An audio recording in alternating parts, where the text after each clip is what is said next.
Cook reporting from inside the Dale Farm Travellers site there, though.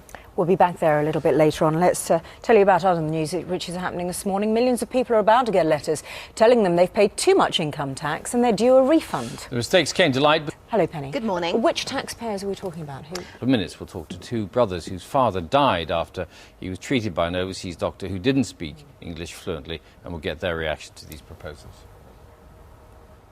Women who donate eggs to help childless couples have babies could be paid 3 times as much as they are now. The Human Fertilisation and Embryology Authority says increasing the amount paid from about £250 to around £750 could lead to more donors. Critics say women may be persuaded to donate eggs, though, for the wrong reasons. It looks it too. The time is 8:10. Those are our main stories. In a few moments, we're talking about a new type of job week for the Scouts. And of course, we'll be returning to Dale Farm in Essex throughout the morning. You'll know that police went in about 7 o'clock this morning. There have been scuffles, bricks have been thrown, a caravan's been set on fire there. Quite dramatic, so we'll be returning there shortly. Now, though, to the issue of foreign doctors working in the UK. That issue came to a head in 2008 when David Gray was killed after he was given an overdose of a painkiller by a German replacement doctor, and later investigations found that he did not speak very good English. Now, a House of Lords report says all EU medical staff should have a compulsory language test before they work here, in the same way as those who come from outside the EU. They also want a new system forcing countries to alert each other about doctors who've been disciplined. Here with us now are David of the House of Lords' suggestion that all doctors should have a language test wherever they come from. Well, it must be mandatory. I mean, at the moment, non-EU doctors have to undergo a language test before they're put on the GMC register. Has been a problem in a previous country where that doctor has served. That's passed on to the next employer. Which is not done. It's 16 minutes past 8. It's still to come up on the programme this morning. Cook was saying earlier there was an uneasy calm which had settled over the site. We'll be going back to it a little later on and finding out what is happening there with him. But the time now, 8:20. Let's turn our attention to something else. Yeah, if you've worked hard all your life to pay off your mortgage, would you want to move out of your family home automatically once your children have flown the nest? A study says 1/3 of homes in England are under-occupied, which means younger people who are starting to have families of their own don't have suitable housing. At least that's the claim from the Intergenerational Foundation.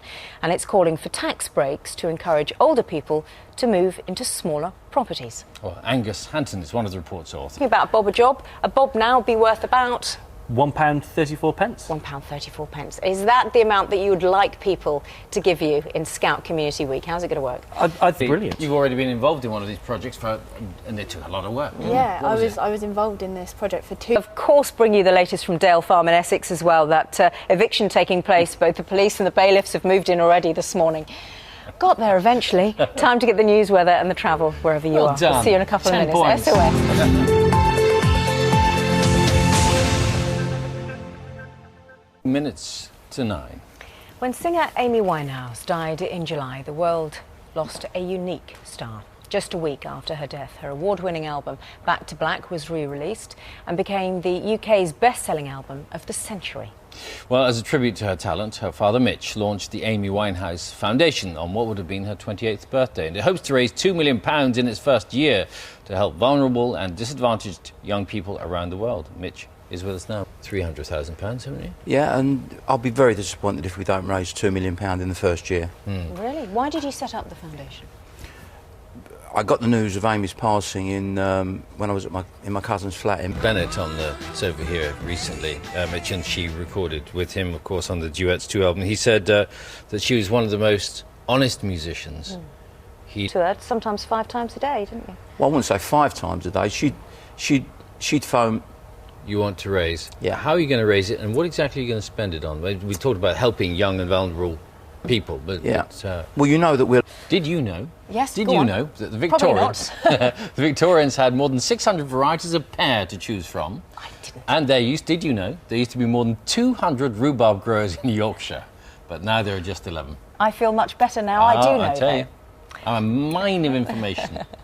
Some of the issues under the microscope in the BBC's campaigning food series, The Great British Food Revival, which returns to our screens tonight. Yes, a veritable host of celebrity chefs, including Michelle Roux Jr., who joins us now. Morning. Morning. Why? Michelle, why? Why indeed? Why? Why, oh why?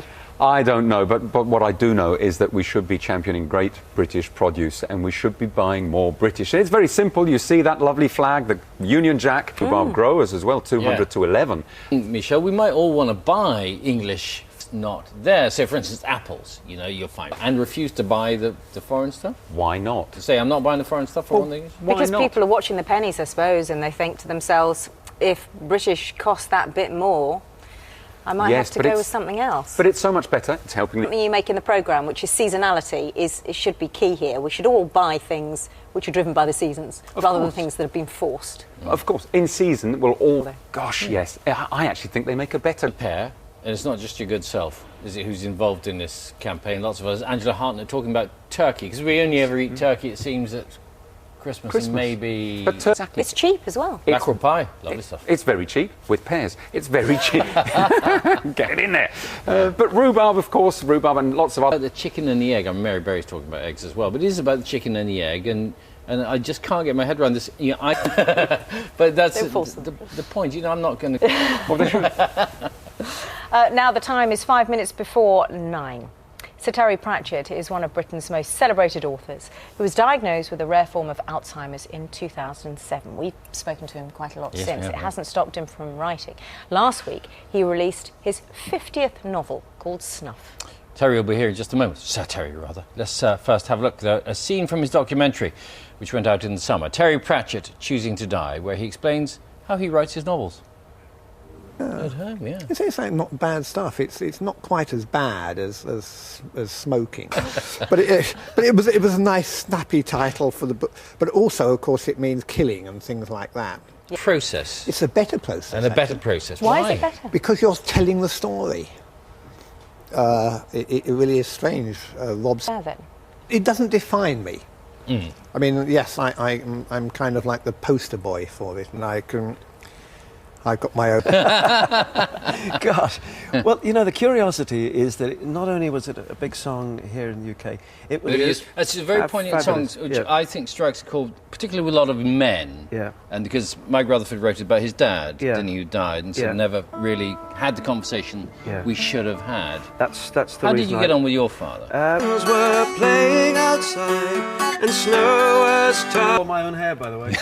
Now, quickly before we wind things up, this morning we've been following the breaking news as police have moved into Dale Farm to evict travellers living there. So we're going to get the very latest now from our correspondent Jeremy Cook.